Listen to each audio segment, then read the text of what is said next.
연한 예배는 참 좋아. 이렇게 많이들 오셔서 앞뒤 옆에 계신 분들과 인사 나누실 때 잘 오셨습니다. 인사하시겠습니다. 네, 말씀하세요. 어느 교회를 가든지 2시 예배가 이렇게 많이 오는 예배가 없어요. 상당교회도요, 오후 예배는 이렇게 많지 않아요. 참 우리 교회는 참 2시 예배로 이렇게 바꾸고 나서 이렇게 많이들 나오시고 예배 드리시려고 하셔서 정말 고맙고 감사하게 생각하고 있어요. 하나님께 모든 영광 올려드려야 될 줄 믿습니다. 자, 오늘 본문에서 엘리야 그리고 또 엘리사 두 선지자가 이제 언급이 되어집니다. 엘리야 선지자의 이름은 한번 따라 하시겠습니다. 여호와이신 하나님.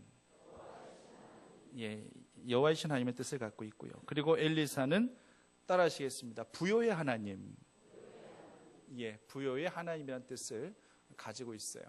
그러니까 우리는 사실상 요 두 선지자 이름의 뜻을 미싱해가지고 우리는 이 같은 복을 받아들이면 참 좋겠죠. 그러니까 두 사람 이름을 섞어서 놓은 복을 우리가 받으면 이런 거겠죠. 한번 따라 하시겠습니다. 우리를 부요케 하시는 여호와이신 하나님.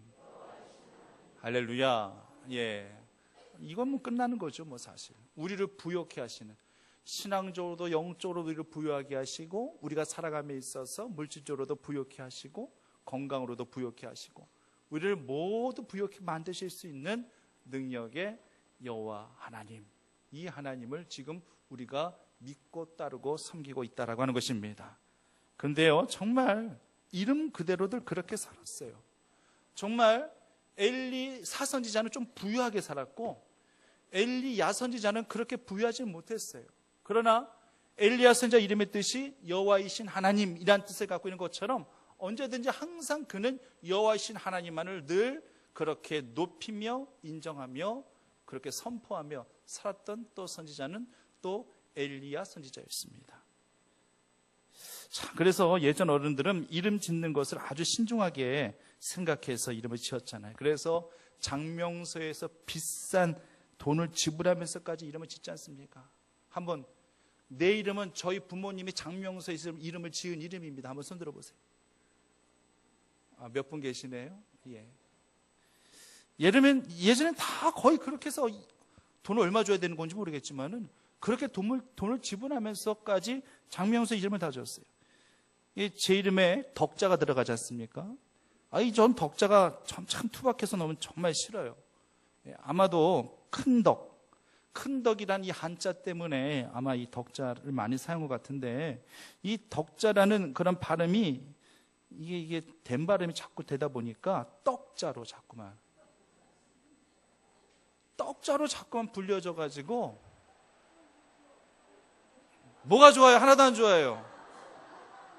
제가 학창 시절에 이것 때문에 얼마나 이 떡자 때문에 떡시나 뭐 이래가지고 얼마나, 그때 당시는 그게 너무나도 듣기 싫었어요. 정말 듣기 싫었어요.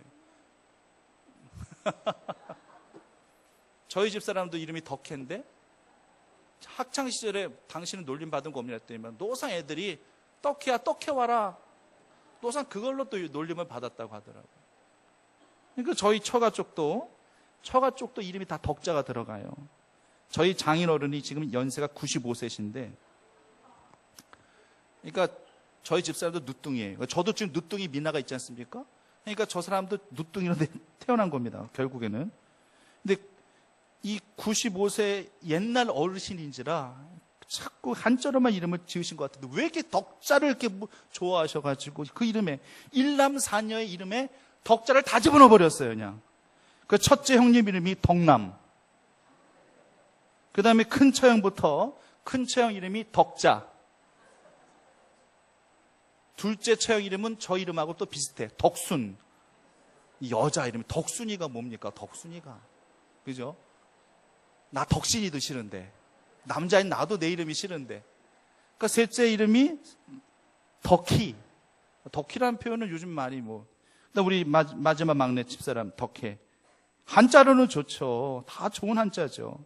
그러니까 이렇게 발음이 불려지다 보니까 저희 집사람도 그렇게 어렸을 때 그렇게 자기 이름이 이렇게 싫었다고 하더라고요. 가끔 저에게 목사님 신생아 이름을, 저희 아이 이름을 지어달라고 부탁하시는 경우가 있는데 제가 그래요? 알았습니다. 덕자 어떻습니까? 덕자. 덕순이 없으니까 덕순이. 그러면은 목사님이 지어준 이름이라고 그 이름 갖고 갈까요? 여러분들 같으면 갖고 가겠어요? 요즘 신세대 부부들은요, 우리 목사님 미쳐도 도통 미쳤구나. 지금 요즘 시대의 흐름을 저렇게 파악하지 못하고 덕순이가 뭐야, 덕순이가, 덕자가 뭐 이렇게 안 가져갑니다. 저도 그거 알기 때문에 그렇게 이름을 안 지어드리죠.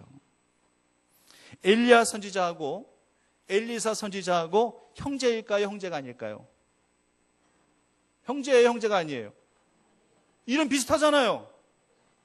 덕자나 덕순이나 덕혜나 다 똑같은 것과 마찬가지로 형제인데, 엘리사, 엘리야. 그런데 정확하게 알고 계십니다. 형제가 아닙니다. 피 한 방울 섞이지가 않았습니다. 엘리야 선지자가 엘리사 선지자를 선택한 거죠. 자신의 뒤를 이을 선지자로, 후계자로 지금 엘리사를 삼고 있는 장면입니다. 서로 다른 성령을 가진 두 사람이에요. 스타일 자체가 확 다릅니다. 정말 이름의 뜻과 같이, 제가 서두에도 말씀드린 것처럼 이름의 뜻과 같이 살았어요. 엘리야 선지자 이름의 뜻은 뭐라고 말씀드렸죠? 여호와이신 하나님. 그는요, 신앙의 암흑기 속에서 활동했었던 선지자였습니다. 아시다시피 아방 때에 주로 활동했어요. 아방은요, 북이스라엘, 남유다 왕 북이스라엘 총통틀어서 가장 하나님을 거역하고 하나님을 대적했었던, 하나님의 진노를 받아 마땅한 대표적인 왕이 아방이에요. 그 아내까지 이세벨, 이 바알의, 이 신을 바알의 딸이라고 그렇게 얘기할 정도로 바알을 숭상하는 그런 이세벨에 의해서도 조종까지 다 받게 되어지고, 그러다 보니까 얼마나 악한 왕이었는지 모릅니다. 하나님의 선지자 다 잡아 죽이고, 그래서 그 갈멜산상에서 엘리야 선지자가 1대 80, 50으로 싸우잖아요. 바알 선지자, 아세라 선지자를 850명과 도합해서 싸웠지만은 하나님의 선지자가 승리하게 되죠. 그럼에도 불구하고 그 이후에 이 하나님의 선지자들을 다 잡아 죽이고, 그러면서 정말로 외롭고 너무나도 힘겹고 너무나도 외롭고 오죽하면 로덴 나무에서 죽기를 원했을까요? 하나님 앞에. 그러면서도 항상 여호와 하나님 한 분 바라보며 정말로 그렇게 선지자 생활을 하였던 것을 살펴보게 됩니다.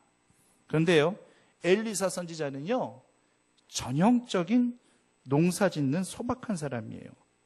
종을 부리면서, 오늘 본문에도 그렇게 소를 몰면서 그렇게 자기 일을 하고 있지 않습니까? 퀴즈 하나 낼게요. 주관식이 아니니까 답을 아셔도 제발 말씀하지 마시고 1번, 2번, 3번으로 그 중에 하나만 딱 선택하시면 됩니다. 자, 엘리사 선지자는 얼굴과 외모가 어땠을까요? 1번, 장동건처럼 조각 같은 미남형이었다.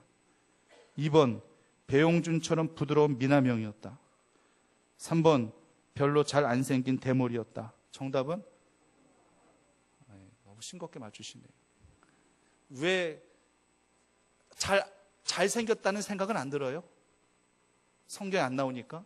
근데 성경에 나오는 건 대머리였다라는 거. 그러니까 대머리, 벗겨진 호인이었다는 거예요. 아주 인상 좋은 그런 호인이었다는 얘기입니다. 이 같은 이미지 때문에 더 그랬을는지도 모르고, 또 이름의 뜻 때문에 그랬는지 모르겠지만은 엘리사 선지자는 언제든지 제자들하고도 친근하게 잘 다녔고요. 그렇게 같이 또 일도 하면서 또 그런 식으로 또 함께 사역을 했었어요. 그리고 왕들하고도 친숙했습니다. 때가 때인지라 어쩔 수 없이 엘리야 선지자는 그 하나님을 외면한 그 왕들과 대적할 수밖에 없었지만은, 엘리사 선지자는 오히려 예를 들어서 그 아람의 군대 장관이라고 할 수 있는 그런 나아만 장군이 딱 왔었을 때, 사실 이 나아만 장군을 어떻게 이스라엘 백성들이, 이스라엘 이 민족이, 이스라엘 왕이 어떻게 처치 잘못하면은요, 오히려 아람의 침공도 받을 수 있고 굉장히 힘겨워요.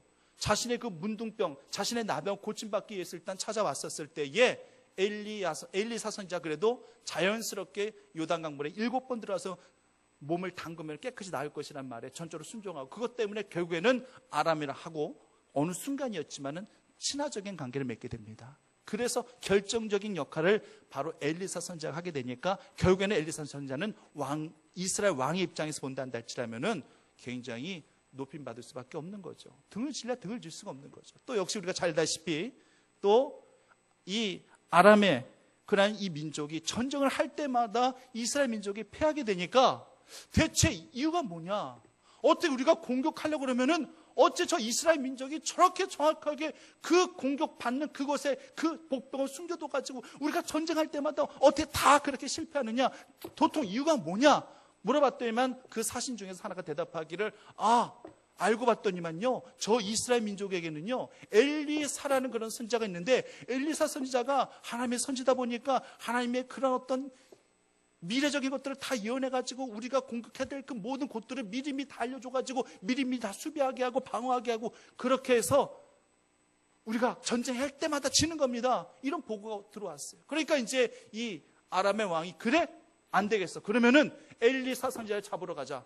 그래서 엘리사 선지자가 지금 어디에 있다는 것을 딱 이제는 수소문해가지고 알게 됩니다. 그래서 도단성 안에 이제 있는 그런 엘리사 선지자를 잡으려고 아람의 군사들을 데리고 거기를 딱 포위하지 않습니까? 그러니까 오죽하면은 아침에 일어났다가 이 엘리사 선지자의 그런 이 하인이 딱 문 열고 나갔더니만 자기 이 도단성을 둘러싸고 있는 그런 이 아람의 군사들 이 병거들을 쫙 보면서 이제 우리 어떡하나이까 막 우리 통탄하며 그렇게 있었을 때에 그때에 엘리사 선지자가 뭐라고 얘기합니까?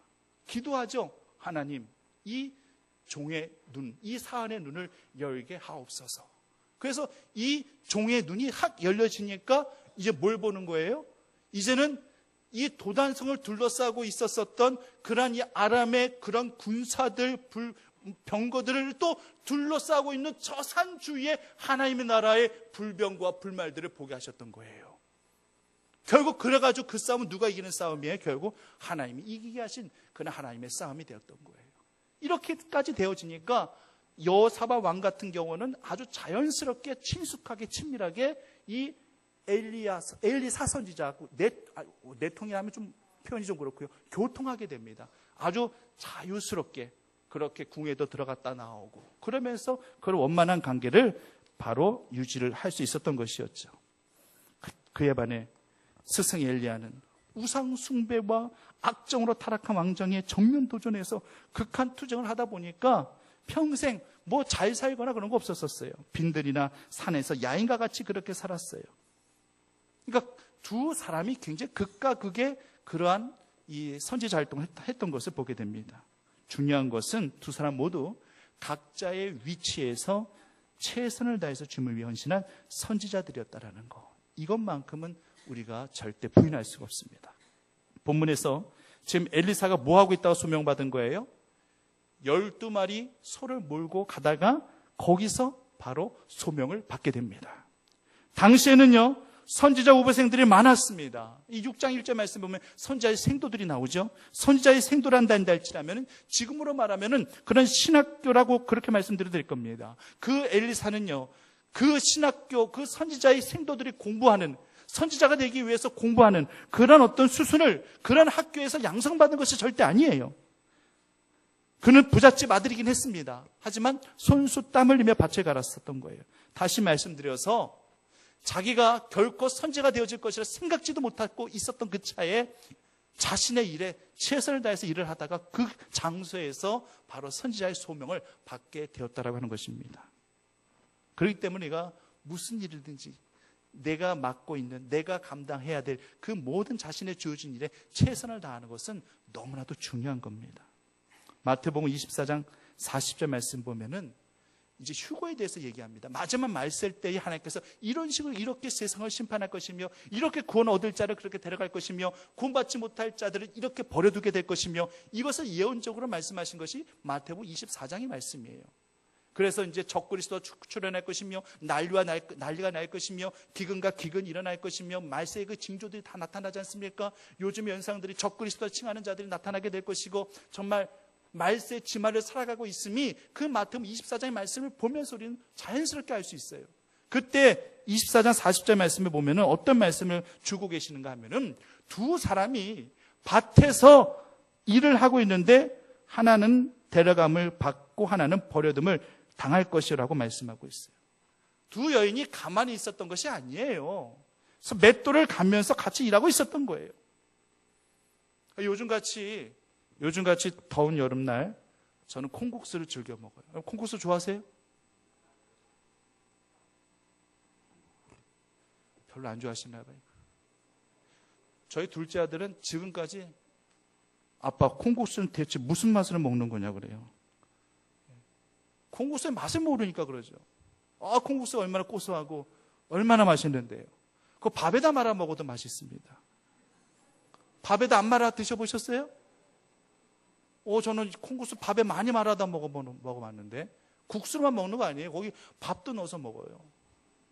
뭐 어떤 분은 우유도 밥에다 말아서 드시는, 밥을 우유에다 말아 드시는 분이죠. 그런 분도 계시는데요.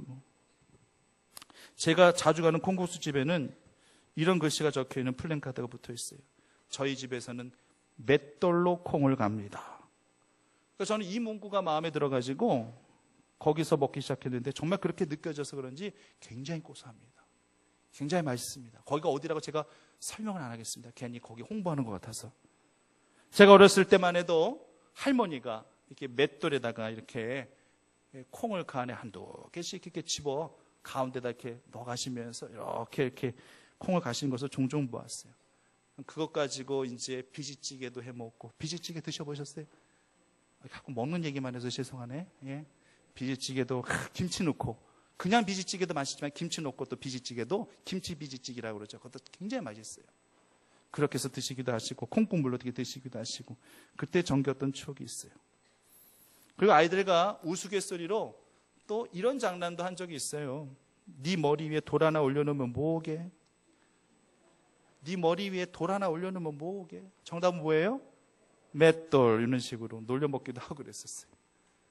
근데 이 맷돌을 가는 도중에 어떤 사람은 하나님께 데려감을 당하여 구원을 얻게 되는 것이지만, 또 어떤 사람은 버려두게 되어서 구원을 못 받게 될 것이다라고 그렇게 말씀하고 계신 거예요.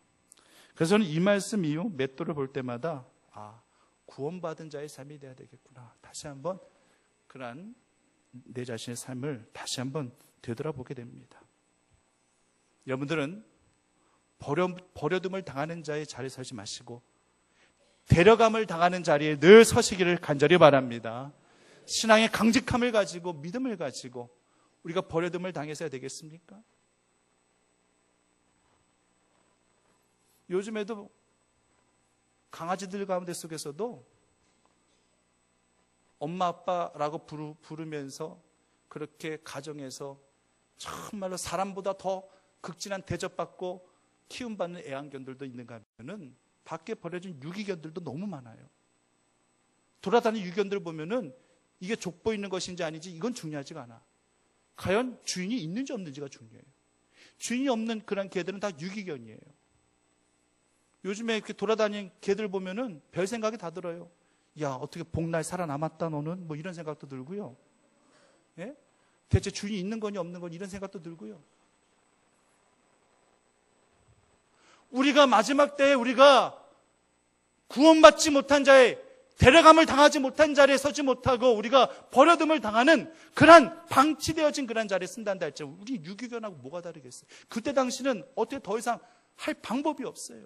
그땐 완전히 버려지는 것입니다. 우리 중복교 성도님들은 한 분도 버려짐을 당치 아니하는 택함 받은 자의 데려감을 당하는 그런 믿음의 분복으로 언제나 주를 모시고 섬겨가시기를 간절히 바랍니다. 엘리야는요, 열심히 소를 몰면서 밭을 갈고 있는 엘리사 선지자에게 사명의 옷을 던져줍니다. 참 밑도 끝도 없이 그냥 뭐 말 한마디 없이 그냥 사명의 옷을 훅 던져주는 것을 보게 됩니다. 아니 그렇잖아요. 19절 말씀 봐보세요. 12 겨리소와 함께 있던 엘리야가 그리로 건너가서 겉옷을 그에 던졌다. 아무 말도 없이 그냥 겉옷만 휙 집어 던진 거예요. 아니 뭐 이런 게 다 있어요. 이런 경우가 다 있어요. 밑도 끝도 없이 내가 너를 오랫동안 너를 지켜보았는데 내가 너를 내 뒤를 이을 그러한 선지자로 세워야 되겠노라. 뭐 이런 말 한마디 없이 그냥 휙 집어던진 겁니다. 마치 그물을 던져서 고기를 잡듯이 신령한 소명의 그물을 탁 그 위에 던진 거예요. 그것이 뭐 새옷 같아 보이진 않아요. 아마도 모릅니다. 모르겠어요. 아마 엘리야가 입었던 겉옷일 수 있을 것 같아요. 엘리야가 입었던 그런 겉옷, 어떤 소명의 사명의 겉옷, 이 상징된 이 옷을 아마 벗어서, 그 겉옷을 벗어서 아마 그 엘리사 선지자에게 훅 집어던진 것이 아니겠는가 생각이 듭니다. 우리 같았으면은, 요즘 같으면 자칫 오해하겠죠. 누구를 거지로 하나, 이런 반응도 보일 수 있을 거예요. 아니, 주려면 새 옷을 던져줘 줄 것이지 입던 헌옷이나 던져주고, 이런 어떤 푸념도 있을 수 있겠죠. 그런데 역시 엘리사는 역시 준비된 선지자가 맞구나 하는 것을 알게 됩니다. 그는 당황해하지도 않습니다. 왜 엘리야 선지자가 자신에게 겉옷을 던졌는지 정확하게 알고 있어요. 정확하게 알고 있습니다. 그래서 그의 반응이 아주 신속하게 보여지는데 20절 말씀 보십시오. 자, 19절 말씀에 그리로 건너가서 겉옷을 그 위에 던졌더니 했더니만 20절 말씀에 그의 반응이 즉각적으로 나타나는데 어떤 반응이에요? 그가 소를 버리고 엘리야에게로 달려갔더라는 얘기가 나옵니다. 야, 어떻게 이 같은 반응이, 영문도 모른 채 누군가가 나한테 겉옷을 확 집어 던졌다 이거예요. 그럼 이게 좀 무슨 일인가 하고 물어본다든지 지금 뭐 하시는 짓이냐고, 저한테 왜 옷을 던지셨죠? 뭐 이런 식의 반응이 있어야 되는데 엘리야 선지자가 왜 겉옷을 자신에게 던졌는지를 정확하게 알고 있는 거예요. 아무 말도 하지 않고 말없이 겉옷만 던졌던 것인데 역시 엘리 사도요, 그냥 말없이 그냥 자신이 가지고 있던 소를 다 버려버리고 엘리야에게로 달려가더라고 하는 것입니다. 신약에 누구를 연상하게 되죠? 이 같은 행동 보면 누구 연상되는 사람 없어요? 예수님의 제자 누구요? 베드로입니다. 베드로가 자연스럽게 연상이 됩니다. 어찌 보면은 베드로보다 더 준비된 선지자일 수도 있어요. 왜냐하면은 지금 엘리사에게 엘리야가 기적 보여준 거 없어요. 뭔가 기적을 보여주면서 사람 낳는 어부가 되게 하려 이렇게 얘기한 것도 아니잖아요. 베드로는 물론 예수님께서 다 기적도 보여주셨고 사람을 낳는 어부가 되게 할 것이다라고 말씀까지 하셨어요. 그래서 그 말씀 듣고 배도 버려두고 그물도 버려두고 예수님 따랐습니다. 그런데 엘리사 선지자는요, 아무 말도 못 들었어요.